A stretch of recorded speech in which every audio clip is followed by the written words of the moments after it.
everyone. Today we are going to learn the civics topic, that is understanding secularism.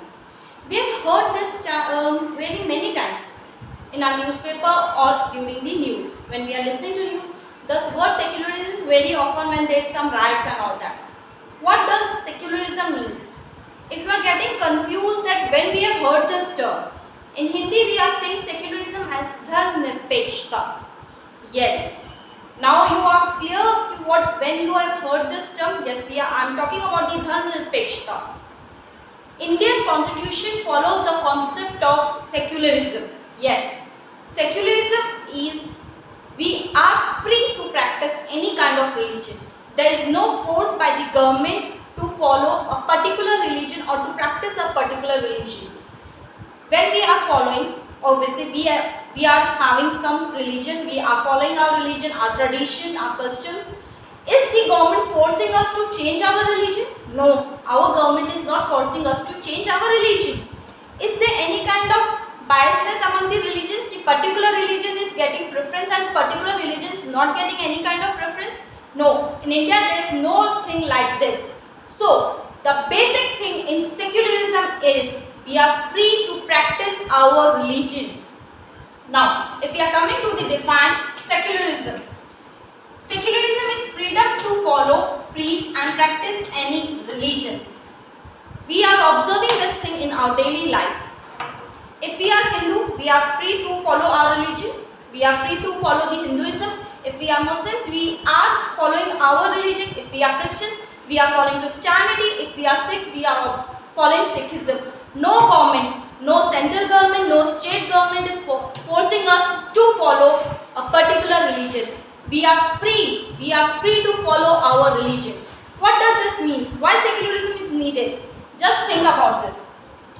If there is a pressure, there is a force from the government to follow any religion, then are we free to access our rights? No, we are not free to access our rights. So it is very necessary for the development of a country, secularism should be there. Now, what are the main features of the secularism? There is equal respect to all religions. Constitution is saying, whatever religion are you following, it is equal in the eyes of the law, in the eyes of the constitution. There will not be any kind of biasness, there will not be any kind of anything like you preference, particular religion is getting preference and particular religion is not getting preference. Next thing, does not have official state religion. Yes, a country which is following secularism, who is adopting the secularism, will not have any official religions. For example, we are having official language as Hindi, but have you heard about any official religion of India? No. We are dharmnirpeksh country and we are following all kinds of religion. Our constitution respects each and every religion, whether it is Muslim, whether it is Hindu, whether it is Christians, whether they are Sikhism, whether it is Jainism, Buddhism. There are lots of many religions in our country. All citizens are equal in the eyes of law. So, law is not giving preference to any kind of religion. It is saying whether you belong to Hindu, whether you are Muslim, whether you are Sikh, whether you are Jain, whether you are Muslim, Buddhism, you are equal in front of the law. If you have committed some crime, then the punishment is equal for all the citizens. It's not like the Hindus will not get the punishment and Sikh will get the punishment or any vice versa. So, to commit a crime, you will all get the same punishment. There is no biasness. Next point, not ruled by any religious group. Yes, in secularism, it is not like a particular religious group is dominating the country. Yes, whatever you think, what you think. If there is a particular kind of religion in majority, and if it is ruling the country, obviously if there is no secularism, the majority religion will dominate the minority religion. The majority religion, the people of the majority religion obviously force the minority religion to change their religion, either they will kill them. If you are changing their religion, it's okay. If you are not changing their religion, they will kill the people. So, in the secularism, no majority group, no majority religion is ruling. All are equal.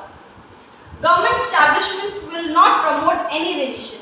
Yes, if you have noticed that any government institution, any government is not promoting a particular religion. They are respecting each and every religion. They are celebrating festivals of each and every religion. They are giving wishes for every religion. Last thing is free to practice, adopt and promote religion. Yes, being a citizen, and it's our right, we can promote our religion, we can practice our religion. In fact, when we are getting adults, we have the right to change our religion. It depends on us only. It's not the choice of the government that the government can force us to change our religion. Government cannot stop us to promote our religion. Government cannot stop us to practice our religion. So basically, the small concept of secularism is we are free to practice our religion, we are free to promote our religion. Government is not following the concept of biasness and just favoring any kind of religion.